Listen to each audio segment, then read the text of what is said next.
Hello, my name is Ashley Dawn Fisher. Today's date is November 16, 2009, and I'm aspiring to become an elementary school teacher.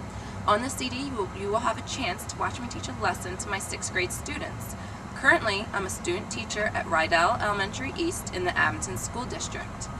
Dr. Laura Plattis is my principal, and Mrs. Cindy Pashery is my cooperating teacher.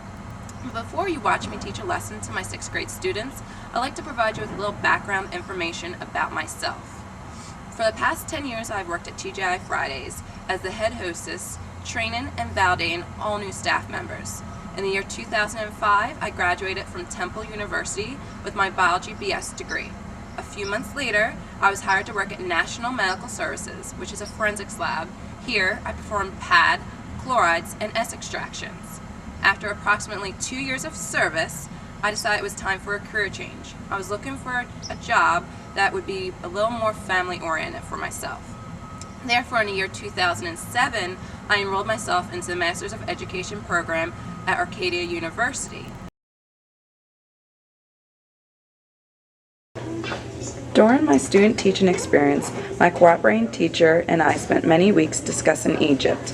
Therefore, one of the projects we assigned to our students during this time was the Egyptian project. Here is a tour of our Egyptian museum.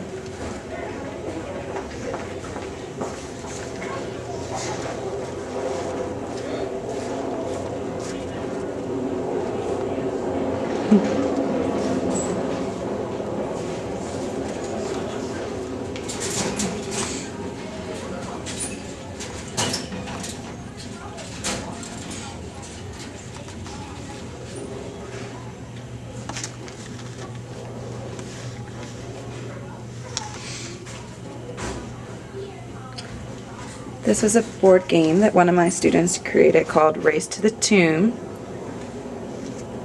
As you can see here, several questions she designed and created. This was an actual board game that my students actually had a chance to play.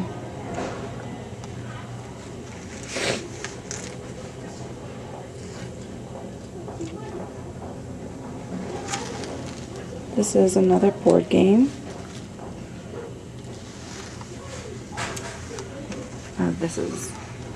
This is great. So you can see there's something inside the pyramid.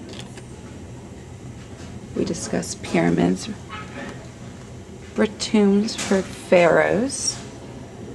So she created a resting point for a pharaoh inside a pyramid she created.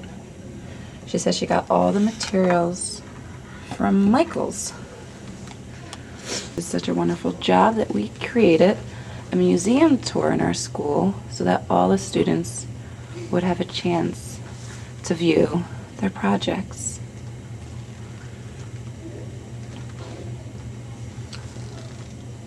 The Nile River. This student, we spoke of mummification.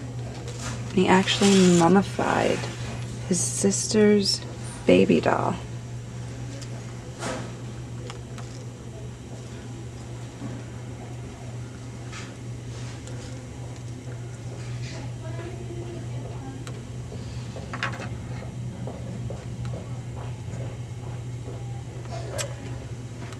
I hope you enjoyed having a chance to view my students, I think, absolutely awesome Egyptian projects that we worked on during my student teaching experience. So let's just dissect that phrase, because maybe that's where you guys are getting confused. Wash. Okay. So, how did the Greeks borrow from and contribute to other cultures? Do you understand that? So what do they mean by borrow from? What do we mean? Someone new. Why don't you try? Yes, Peter. Use. Absolutely. Yes, absolutely. What do We they use borrow from words other? from every language on earth. I was just going to say, for example, English language, we have borrowed some Latin words, correct? That's what they're asking of you, okay? So they're asking what things that we read in this lesson Did they tell you that the Greeks borrowed from other cultures? They didn't initially make it themselves, is what they're asking of you. And then the reverse, the flip side, what did they initially make themselves that other cultures borrowed from them? Okay, does that explain it a little better?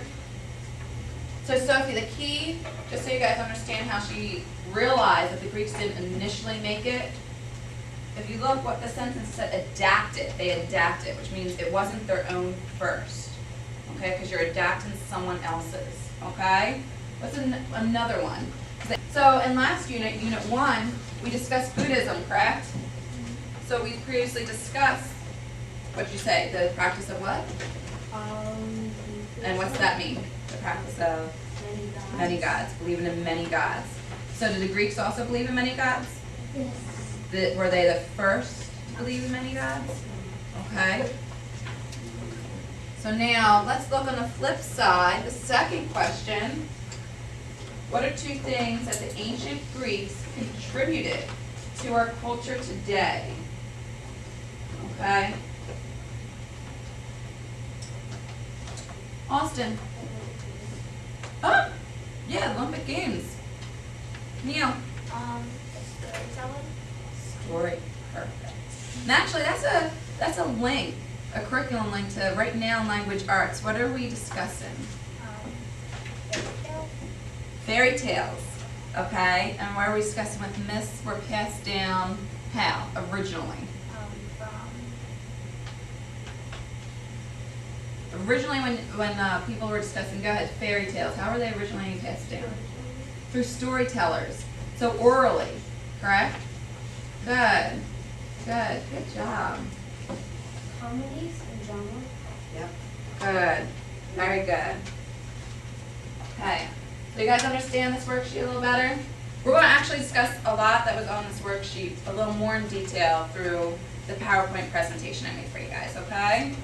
Mountains. Good. So let's think, okay, when I'm speaking of, think about my initial essential question. Geography. I'm going to keep going back to it throughout this PowerPoint. Geography. So now we've discussed what? Mountains. What else have we discussed, geography-wise? That is surrounded by 3 bodies of water. Okay, so we're going to keep going back to that for the essential question, okay? Okay. So you already answered this for me. So the people of Greece relied on the sea to survive. And the question is why? Geography, because mountains made farming very difficult. Okay? Okay. Many islands lie off the coast of Greece. Okay? How do we say this?